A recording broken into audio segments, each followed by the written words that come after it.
bees, I'm Marie from Humblebee and Me, and today we are continuing our almond oat theme with an almond oat cold processed soap.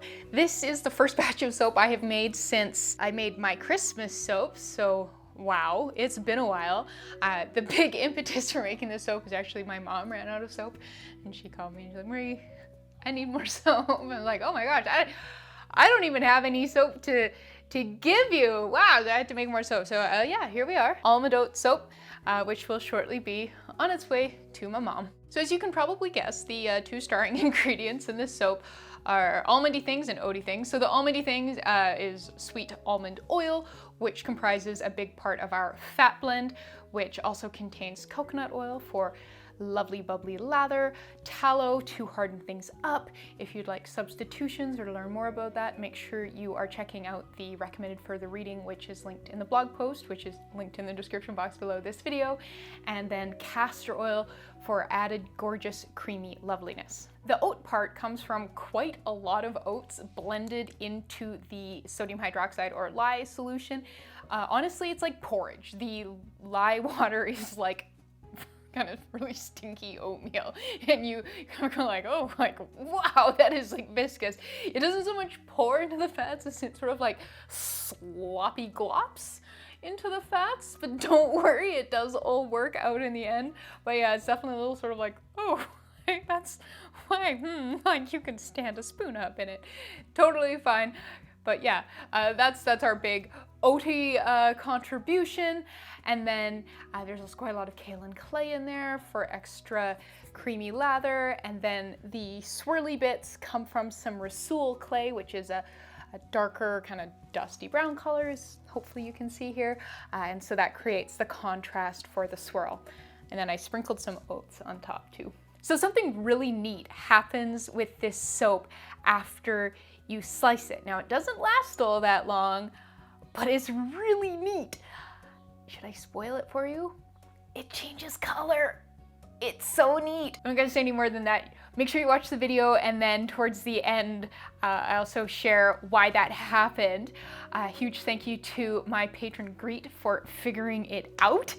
But yeah, this soap has like a fun color changing moment, and then comes back to this, which is what I was imagining in my head. So I had quite the like, whoa, when I sliced the soap. Yeah, I think that's about it. Let's dive in and make this fun, kinda magic oaty almondy soap. Okay, so we're going to begin by finishing the prep work for our sodium hydroxide solution. So if you want full details on this, make sure you're reading the blog post. That's where I've got all the amounts and everything. But sort of generally speaking, what I did last night, I boiled a kettle of water and I combined just boiled water with some oats and then covered it and let it soak overnight. So our next step is going to be blending this into an oat slurry, oat milk, but minus the straining.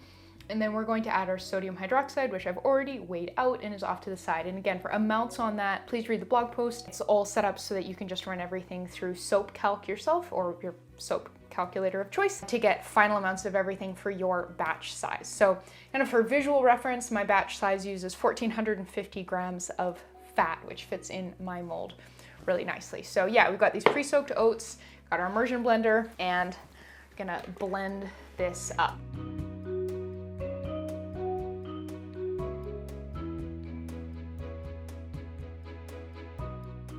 So you can kind of see there's our oat milk kind of slurry. It's definitely going to get, blended more as we make this into soap, but that gives us a pretty good starting point. So now I'm going to add our sodium hydroxide. So this has already been weighed out.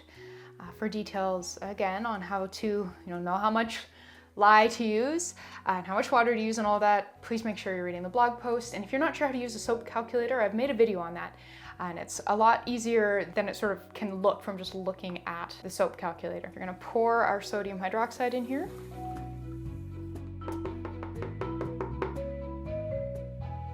This is immediately going into the dishes bin to be washed. And then we're going to gently stir Now this is a exothermic reaction. It's going to be releasing heat and the mixture will get quite warm. It's also thickening up. The porridge effectively cooks. I don't know if you can see that. There's steam coming off. I'm holding this at arm's length to sort of be reasonably far away from it.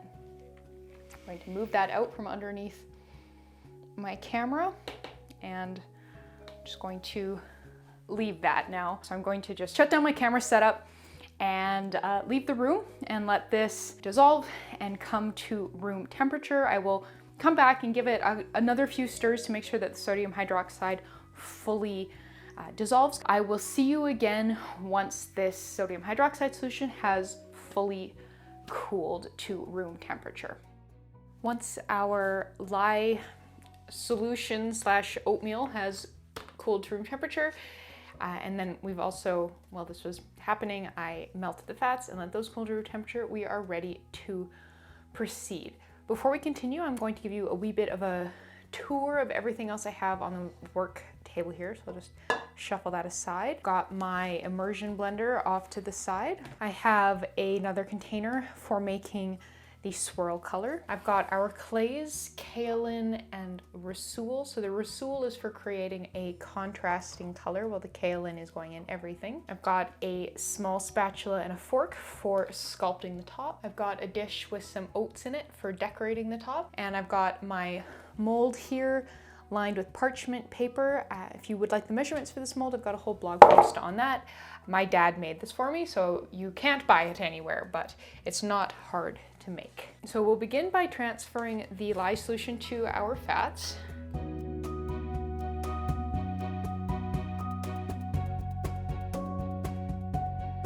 Once empty, I'll set this aside so that I can pop my immersion blender in it when I'm not using it.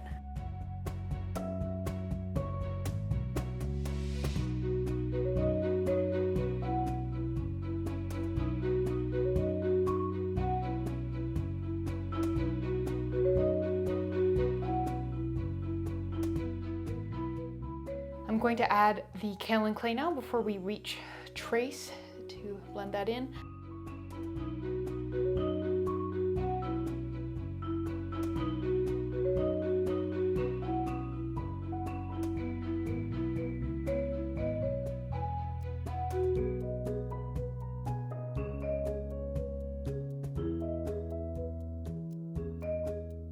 I think we might be at just the barest trace here, but I would like to keep blending it and get it to a thicker trace. I'm a bit wary of false trace because of the viscosity of the lye solution with the oats. So I want to be extra sure that doesn't happen.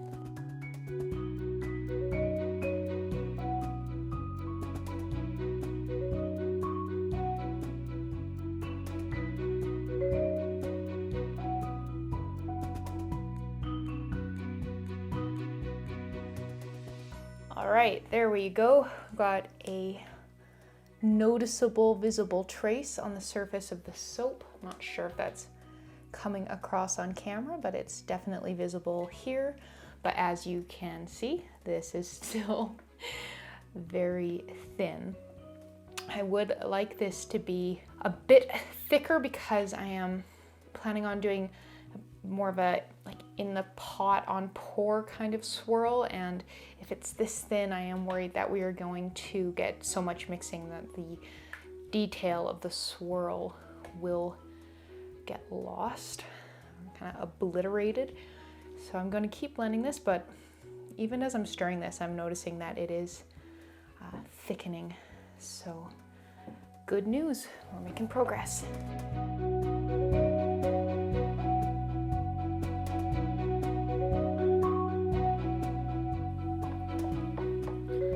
All right, I'm going to pour some of the batter into our second container here and blend the Rhassoul clay into it to create that color contrast.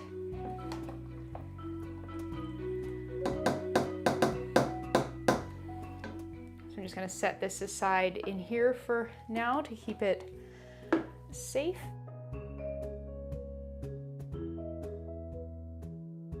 Something I forgot to mention in our tour was this roll of paper towels that I always keep handy. Again, try to catch any drips before they start.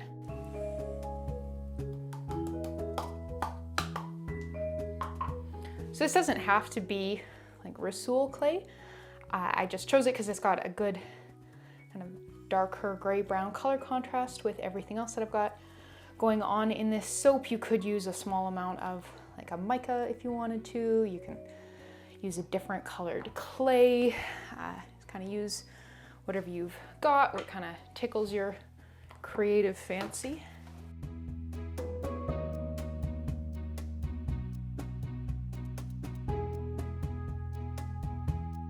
So once the clay mixture is all uniform here, just pulling out the immersion blender and giving that a bit of a scrape and a tap. And I think our trace is thick enough now that you should be able to see that on camera. Let's get a little closer. Yeah, that's definitely coming across. So we've got all of our ingredients here. We have the darker kind of swirl part. We've got the core base here. We've added both of our clays. There is no essential oil or fragrance oil in this soap, but if you wanted to add one, you would have added it before I poured the main batch into a smaller cup to create our swirl color. I think lavender would be really nice for this, or if you had like an almond fragrance oil that you like, that could be really lovely as well. It's very much up to you. This is definitely thickening up to where we want it to be, which is great. So can kind of get ready to get this into our mold. So let us get this going. I'm gonna pour our dark batter kind of right into the middle of this.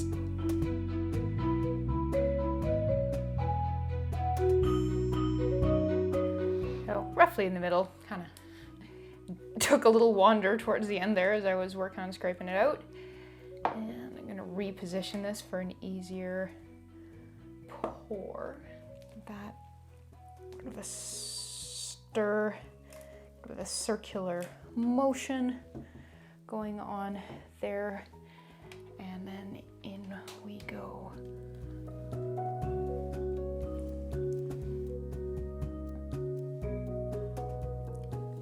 I'm just gonna change the side that I'm pouring from now that this is lighter. I'm gonna turn the pot, do a 180 with the pot so that I'm pouring out of the same side to try and avoid over mixing. And again, kind of compromising that swirl.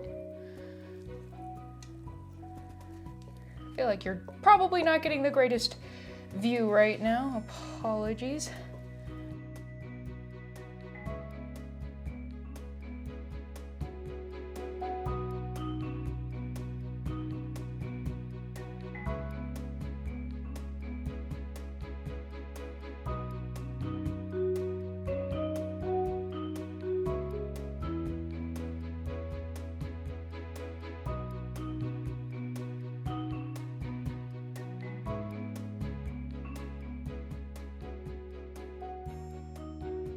And then we'll just finish off the soap by scattering some plain rolled oats over the surface of it, sort of however you see fit. And then we're just going to leave this to saponify. And yeah, when it's firm enough to slice, we will do that. So I will see you then.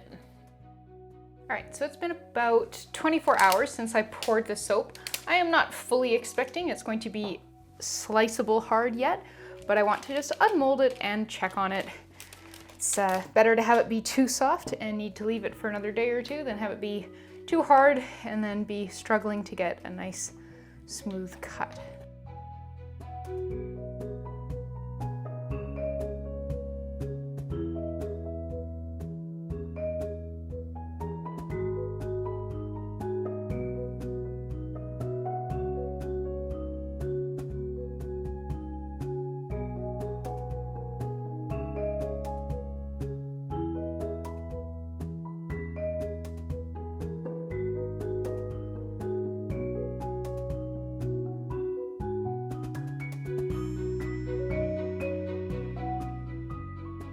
Now that is quite unexpected and also really rather delightful. This is a very definite sort of bluey green color. I don't know why that happened, but how cool is that? It looks like the location of it might just be where we got gelling in the soap, and so perhaps if I had covered it, we would have got the color like all the way through like the edges. Huh. Well, groovy. Let's see how that carries throughout the rest of the loaf.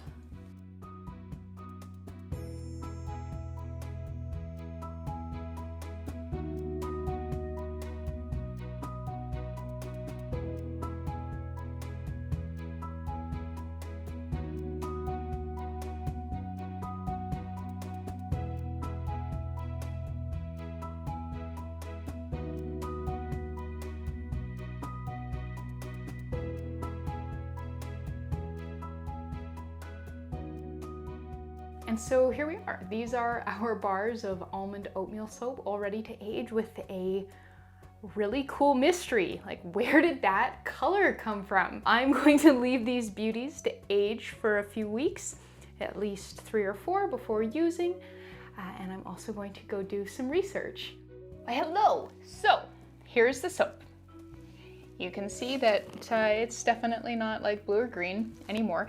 It lost that color after like less than 24 hours after I sliced it. I sliced it in the evening, and then when I came back in, I think the next day, maybe around noon, it was already, you know, this sort of intended color, the kind of creamy color with the darker swirls. So on the one hand, a little disappointed because it would have been really neat if I had found a way to make blue-green soap all naturally in that quite novel-like way, but this is what I was hoping for when I designed and made this soap, so I'm not too upset about it. We have an answer as to what happened.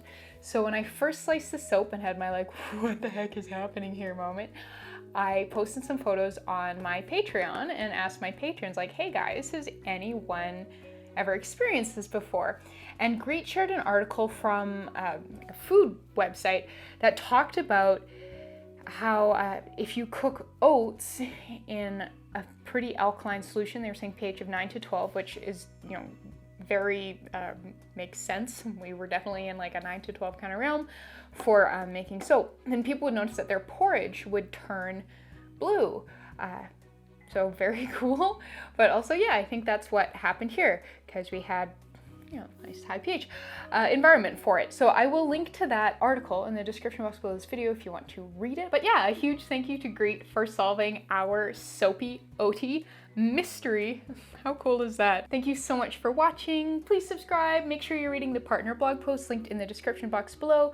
And also make sure you're checking out the other almond oat formulations that I have shared as part of this series. There's a cleansing bar, there is an all natural lotion, there is a powder to foam cleanser, there is a balm to milk cleanser, lots of magically transforming almond oat formulations. So those are all linked in the partner blog post on the website as well. Well, yeah, thank you so much for watching, and I would love to hear from you if you make this soap and if yours turns blue too, because how cool is that?